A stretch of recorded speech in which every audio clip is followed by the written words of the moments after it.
there's this common belief that the characters of the original trilogy are far more powerful versions of their prequel selves. And I want to explore how that is a completely fan-woven narrative spun from a misinterpretation of the source material. A misinterpretation that Lucas acknowledges. He says that many people mistake Vader for this big, all-powerful bad guy, which indeed they do, but in all actuality, he's just a beat-up tin can.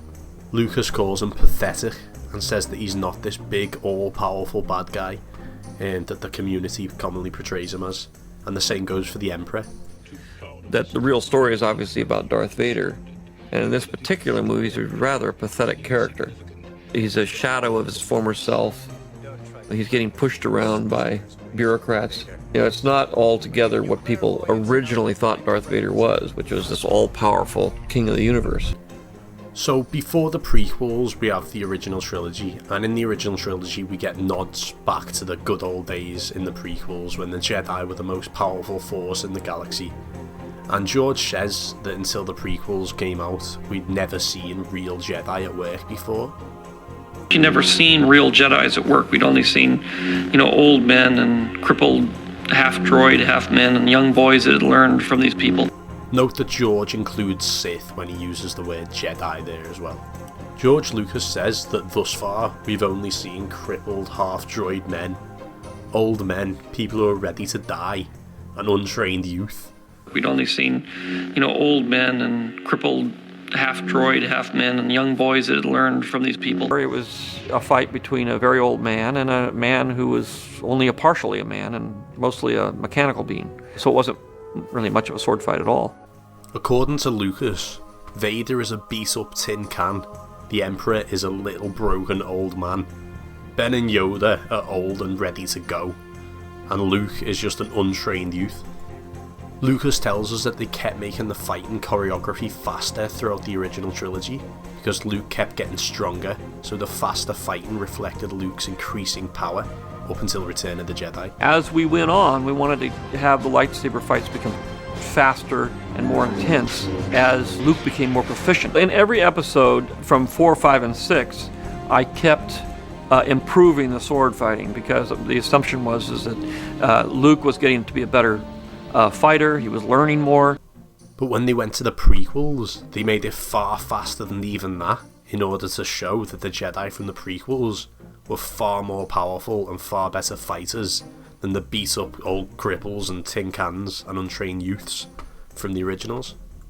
Luke was getting to be a better fighter, he was learning more, but at the same time he still wasn't being trained as an original Jedi would have been trained. Then when we moved to the prequel, where there were Jedi in their full flower and fighting as they were in the past, well-trained Jedi, then we had to make the sword fights much, much faster, much more sophisticated, and much more aggressive in terms of the way they're fought. I was looking for a kind of sword fighting that was reminiscent of what was in the movies that we'd already done, but a more energized version of it. To see a Jedi fighting in the prime of the Jedi, I wanted it to be a much more energetic and faster version of what we've been doing. With this film, the fighting had to be very strong, much more scary than it was, much faster and much stronger. The fights become actually much more ferocious than, say, the ones in episode 4, 5, and 6. So I think he wanted something special. I think he wanted the audience to understand where these Jedis came from, what their powers were, and how sophisticated they were in the art of battle. In The Empire Strikes Back, we get told that only a fully trained Jedi Knight will conquer Vader and the Emperor. Stout they must be. On this all depends. Only a fully trained Jedi Knight, with the Force as his ally, will conquer Vader and his Emperor. If you end your training now, if you choose the quick and easy path, as Vader did, you will become an agent of evil. And note that this isn't specific to Luke at all. The focus is entirely on training. A Jedi Knight who's fully trained can achieve this. Jedi Knight, not Luke. But Luke doesn't get the full training. Lucas says he never got the full training, he was never trained like the Jedi of old. He still wasn't, being trained as an original Jedi would have been trained. He's not well trained like they were.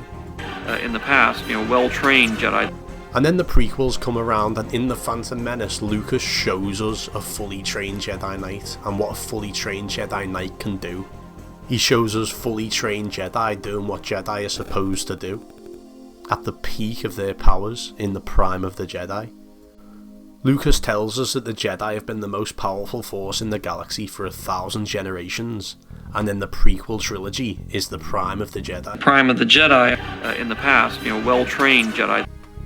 Any of these fully trained guys from the glory days would wipe the floor with the decaying old dudes from the originals.